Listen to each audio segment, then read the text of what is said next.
There's your homework. You can be done in 20 minutes. You don't even have to really read much of anything. Yeah, I mean, there's well, I have my theories on that, but I think that ultimately what it comes down to is the fact that as information has become more on demand, so then good educational outlets have transitioned from memorization and rote, which is not effective anymore, to something they call experiential knowledge. So how do you actually use that knowledge to do something? It's the difference between someone who reads and memorizes all the parts of an engine and someone who's actually taken an engine apart and put it back together on a motorcycle. And so I think that experiential knowledge of actually hands-on work, whether it's through simulations or through training or through whatever, that's the sort of ticket now to future kind of success. Well, it makes a big difference because I ride a couple Harleys. And, and you know what? When they break down, rather than pulling out the, repair manual and get really confused, whatever the problem is, I Google it. And boy, it makes repairing it a lot easier. And then you can sit there and watch all these videos like showing the problem is and how to fix it. Life is so much easier. What would happen if we lost the internet now with everybody? There's quite a few, theories and also books that have taken on that challenge. And what's really interesting to me, and this is very much in the line of ancient knowledge, forgotten knowledge, Atlantis, things like that. But the only thing that really lasts past 10,000 years is stone. Everything else, metal, plastic, everything else is essentially degrades. Anything in sunlight will be gone. Anything in water will be gone. These two things have water is a weak acid that will ultimately, dissolve whatever it hits. It's the reason why the Grand Canyon exists, because it carves its way through rock. And as far as plastics and other things, UV radiation from the sun, it just breaks down the molecular cohesion of plastics and destroys them. So if you think about that, and you think about all the knowledge we have that's currently on electromagnetic media, how much of our knowledge is carved into stone? I mean, I know there is some, right? There's some that's in Mount Rushmore. There's some that's on the Georgia Guidestones. There's some, in various areas in New York City and on different monuments and stuff. But, is there a stone that's carved our entire knowledge of astrophysics? No, there isn't. No, I don't think so. And so 10,000 years, if we were to go away, and if we were to go away 10,000 years from now, the only thing left of us, none of these skyscrapers would be left. They would be gone completely. It would be probably the pyramids, potentially, we know Mount Rushmore. The Statue of Liberty would be gone. There's a few places in the world where true stone is there. I mean, some of the displays in Washington that are marble, but not much. No, and it's really interesting, BJ. You look in Russia where they had the reactor meltdown. The city was there, Chernobyl. Yeah, parts of it is overgrown, and anytime there's places in China where they build a city and then all of a sudden they didn't put any population in it. Yep.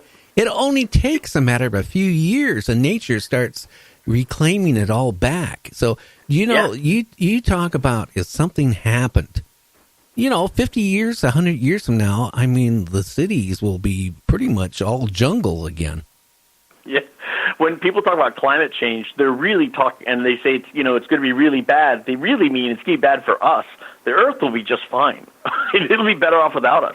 Well, it'll cleanse it'll cleanse itself. Yeah, we're just basically a disease, a cold.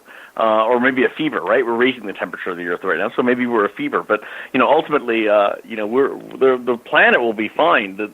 What's interesting to me is when you look at those same towns you're talking about, they are they are quickly being reclaimed. But what's really interesting is, in Chernobyl and some other places where they've, like the Fukushima reactor, there's literally places where you can't go for more than a minute or less. If you do, you're dead. That's crazy to me, and that's still today. Like Chernobyl was so many years ago, right? We expect Fukushima to be intensely, highly radioactive, but it's amazing to me that there's places in Chernobyl that you will die if you go near. Now that's what's scary, but what's going on too, it really is frustrating, is like Japan, the government's thinking of all that, millions and millions and millions of gallons of radioactive waste. They have no place to store it, so their solution is they're going to dump it in the Pacific Ocean. Oh, my God. And is that like, do you know exactly what the location is of that dump? No, I don't, but that scares me. Well, I know it's by the ocean anyway, because that's where the reactors were. So, I mean, I'm sure they're storing it right there on the same property, but do you realize how much damage that'll do to the sea life? And not just to the sea life, how about people that consume it? Yeah, well, I mean, I think I saw an article earlier, and it said that Japan was poised to flood the Pacific with 1 million tons of radioactive water contaminated by Fukushima. So that's insane. I agree with you. That's going to be horrible. Well, it is if you like salmon and all that stuff, because you figure the salmon, and then they migrate back, to the States and then go up the rivers and spawn, and then all the offspring of the eggs are all going to be contaminated. Who knows? Maybe we'll have two-headed salmon. Well, what's more interesting, or not more, what is potentially interesting also is there's so much of the ocean that has not been explored. And when you look at what's happening, deep in the ocean, there's, a very good possibility that there's places down there that we don't even know, what's going on. I'm not saying that they're inhabited by sentient beings, but certainly, if there were places where sentient beings wanted to hide, you couldn't find a better place than our oceans. So at some point, I wonder if someone's going to say something. Visitors are going to say something to us about where we're choosing to dump some of this radioactivity. Well, if you want to talk about maybe beings that we don't know where they're at, Antarctica, as that is melting off, it's really strange. How they've had so many different scientists going to Antarctica, and it's really interesting. One of my monthly guest that comes on, she runs a sighting for like UFOs, Bigfoot, and strange things and earth changes out of North Carolina. Mary Joyce, she had some pictures going back a couple years ago at Antarctica with openings going into like a cave. It's big enough you could fly a 747 in it. But then all of a sudden, when you Google it, you couldn't get to it. And so I'm just wondering, as Antarctica starts melting, maybe we might find Atlantis, the last land. Yeah, well, there's a lot of documented efforts by both the Germans and New Swabisland and the Americans with Project High Jump to claim that territory. And what's most interesting to me is not only was there documented ships and supplies sent by the Germans to Antarctica, but those ships and supplies on those records were not accounted for at the end of the war. So they went somewhere and they didn't come back. And, so that's one thing. The second thing is that 2 submarines, that were sent at the end of World War II, made their way to Argentina, and they were documented as having stopped along the way. They too also disappeared. And the question is, how many German officers, including potentially Hitler, escaped that final day, right? I mean, I know that people think that Hitler killed himself, but there is now released reports, both by the FBI, the CIA, and more importantly by the KGB, that say that the skeleton that they unearthed that was in Hitler's grave turns out to be the skeleton of a woman. Oh yeah, not a man. That was so interesting. When I read about that, I always had a feeling. On top of it, that being a woman thing, which they kind of kept that so covered for so long. Russia. But on the other hand, I hate to say it. Churchill had many doubles. Hitler was noted having doubles. So, that person that was in that, in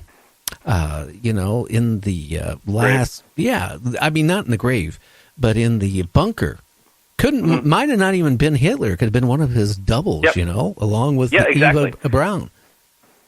Look, we know for a fact through Operation Paperclip that a large portion of the German technical know-how, especially in rocketry, under Werner von Braun, were brought to the U.S. and given amnesty, regardless of their political affiliation, and that's fine. Saying that's fine in the sense that that works from the standpoint of what the U.S. wanted to achieve, which was keeping themselves ahead of the communists when it came to technology.